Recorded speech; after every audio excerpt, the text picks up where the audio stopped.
Dans son atelier, Guy Toureille collectionne les véhicules militaires de la Seconde Guerre mondiale. Pour lui, ce souvenir n'est pas un luxe, mais une nécessité. Alors quand il a entendu le Premier ministre vouloir renoncer au 8 mai comme jour férié, il s'est senti affligé. C'est quand même balayé d'un revers de manche quand même 60 millions de morts, une bagatelle, des millions de blessés. Il y a eu quand même 600 000 Français qui sont morts pendant la Deuxième Guerre mondiale.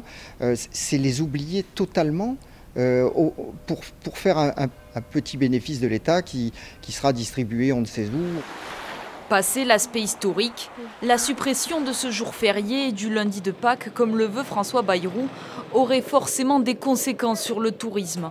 Le président du syndicat de l'hôtellerie-restauration parle d'un effort de 4,2 milliards d'euros d'économie demandé à son secteur dans tout le pays. À travers la suppression de ces jours, ces jours fériés, on mise sur une baisse de la consommation, alors qu'on devrait plutôt essayer de redonner du pouvoir d'achat, de faire repartir la consommation dans ce pays qui est quand même un peu à l'arrêt. C'est ça où on a un côté un peu ambivalent dans la réponse du gouvernement, et c'est sur ce sujet-là qu'on veut attaquer. Si la suppression devenait effective, la France compterait 9 unités chômées, ce qui en ferait l'un des pays européens avec le moins de jours fériés.